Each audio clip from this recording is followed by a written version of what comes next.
Qala Syekh Mustafa Bisri Mustafa rahimahullahu ta'ala wa nafa'ana bihi bi ulumihi wa bi ulumi sa'iri salfitarini amin fi tafsirihi al-ibris li ma'rifati tafsiril Qur'anil Aziz.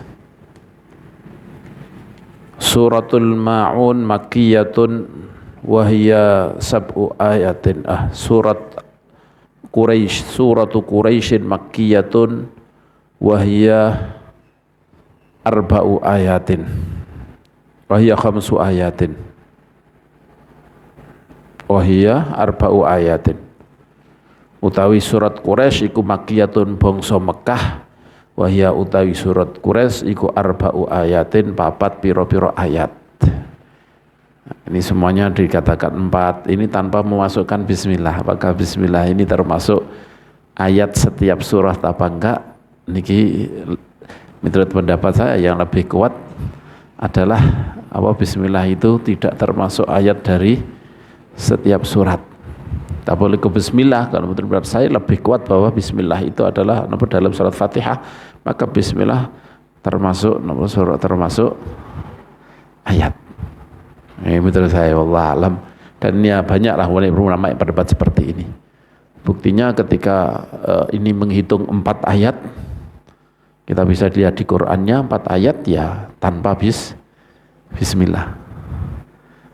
Pendek-pendek ayat surat adalah 3 ayat. Kalau itu dimasukkan bismillah menjadi 4.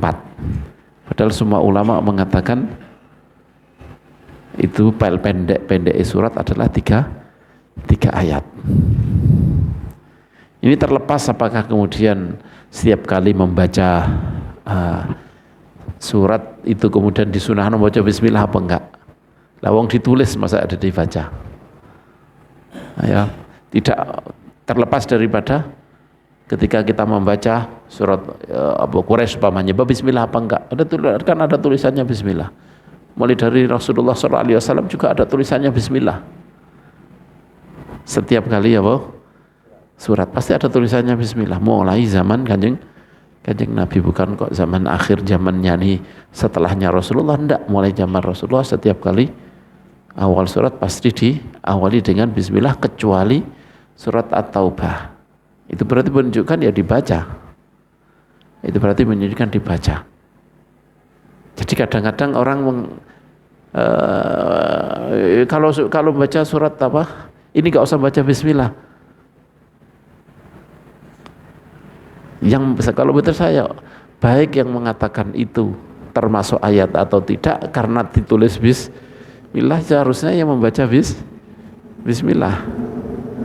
Wong ditulis bismillah di awal surat, sebelum surat pasti ditulisi bismillah, masa gak dibaca?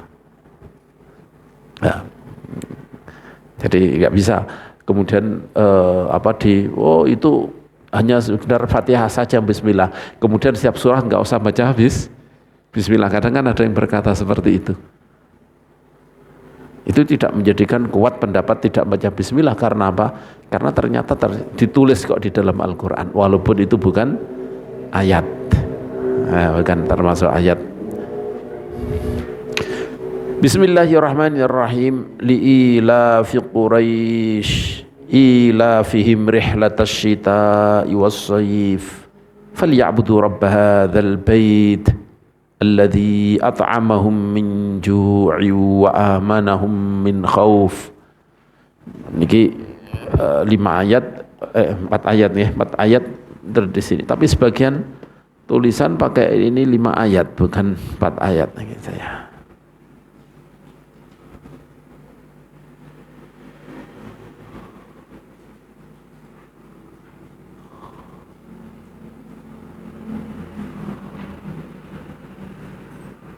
Jadi ada yang nulis 4 ayat, ada yang 5 ayat, yakni 5 ayat, yakni berarti alladzi at'amahum min ju'.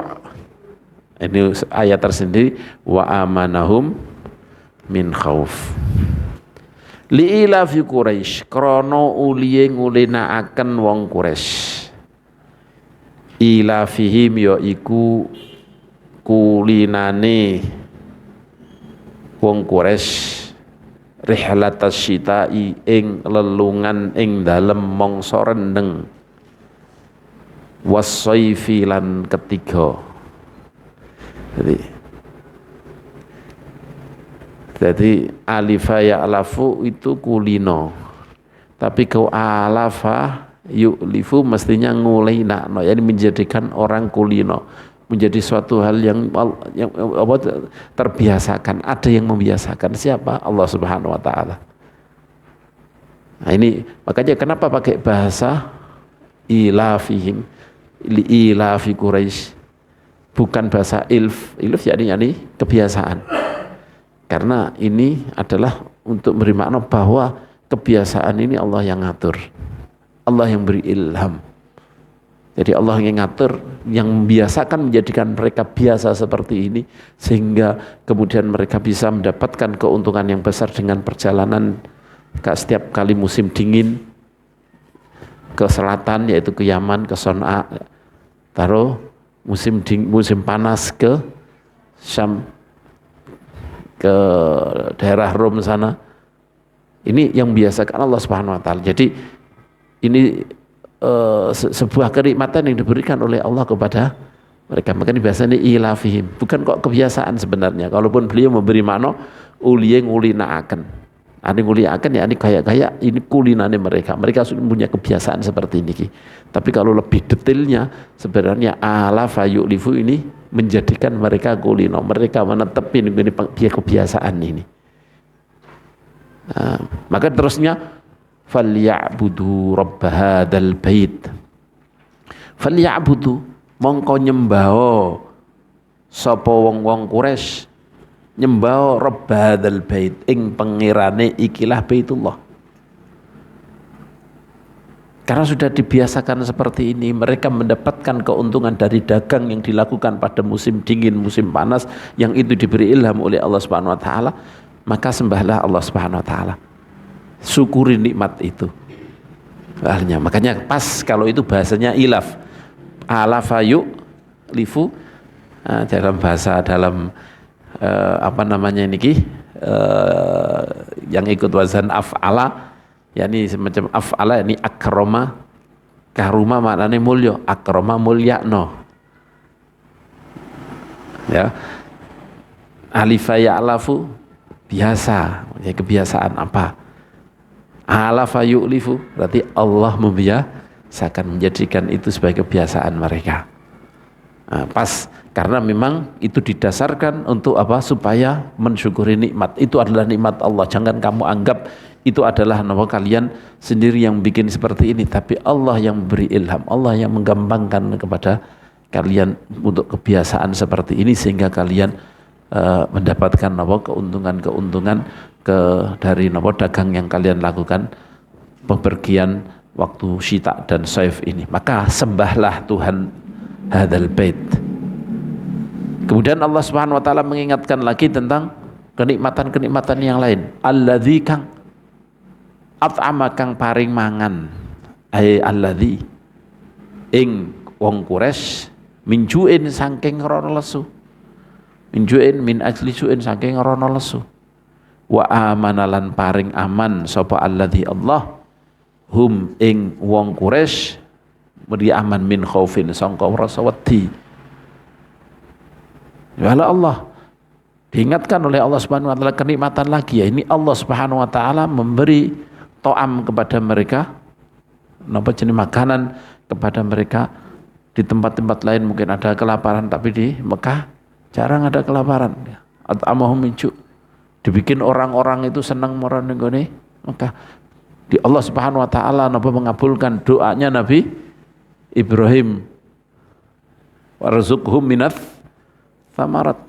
Ya Allah, beri rezeki penduduk turunanku yang ada di sini minat samar, penduduk Mekah ini dengan samarat buah-buah. Ini diingatkan supaya mensyukuri nikmat Allah Subhanahu wa taala orang Quraisy. Ini bukan berarti kita juga tidak ditegur, kita juga mendapatkan kenikmatan, apalagi sekarang di sini amannya kayak gini.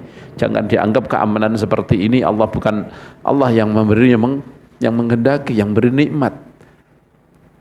Di Indonesia amannya kayak gini.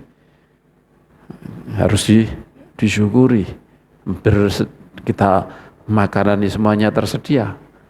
Sak miskin-miskinnya orang masih bisa makan, apalagi yang menengah ke atas tambah bisa makan lebih-lebih. Apalagi kita alhamdulillah makanan ada terus. Yang tidak punya aja kita kalau melihat Rasulullah SAW, beliau napa jenenge niki sampai kadang-kadang nggak ada yang dimakan sampai keluar rumah. Apa yang mungkin keluar kamu wahai Abu Bakar, ketemu Sayyidina Abu Bakar, ya Rasulullah di rumah nggak ada makanan. Jadi sampai seperti itu, sampai Rasulullah menggadekan baju besinya untuk makan keluarga. Kita bayangkan kita kayak apa nikmatnya. Akhirnya ketika Allah pada saat turunnya surat Al-Qur'an ini adalah berhubungan dengan orang-orang yang pada saat itu diturunkan, yaitu orang Arab, terutama orang Quraisy. Kemudian orang Quraisy ditegur, maka kita andai kata ini turun pada saat ini, pasti kita juga ditegur oleh Allah Subhanahu wa taala. Kita sudah diberi kenikmatan oleh Allah Subhanahu wa taala, harusnya kita menyembah kepada Allah Subhanahu wa taala. Al-Ma'un, suratul Ma'un. Utawi iki surat Ma'un, makkiyatun iku bangsa Makkah. Wa ya utai suratul Ma'un iku sab'u ayatin, iku pitu pira-pira ayat ini. Selesai mungkin wa amanahum min khauf ya. Terkenal bahwa di Mekah niku amanahum min khauf, memberi keamanan dari rasa takut. Karena semua orang Arab itu menghormati Mekah. Menghormati tanah haram Mekah. Perang pun sebenarnya mereka nggak berani kalau nggak terpaksa perang di dalam Mekah. Tukaran wis metu sik. Kalau tukaran keluar dulu, sampai mereka ketika mau mengeksekusi tawanan muslim. Ada sahabat yang ditawan oleh orang Quraisy. Ditawan oleh orang luar Quraisy, kemudian dijual kepada orang Quraisy, mau dieksekusi. Eksekusinya tidak di Mekah, dibawa keluar Mekah dulu baru dieksekusi. Penghormatan sampai masa-masa itu pun, masa-masa jahiliyah pun mereka sangat menghormati ketika ketika mau eksekusi seseorang yang dianggap mereka penjahat pun dilakukannya di luar Mekah, dibawa keluar Mekah dulu baru dieksekusi. Agar diingatkan oleh Allah Subhanahu wa taala di tempat lain di luar Mekah, wahai orang-orang Quraisy di luar Mekah, mereka biasa diculik, mereka biasa dibunuh, tapi di Mekah kami beri aman, Allah beri aman, maka sembahlah kepada Tuhan Baitullah ini. Kalian sudah mendapatkan kenikmatan khusus ini, seharusnya nyembah pada Allah Subhanahu wa taala.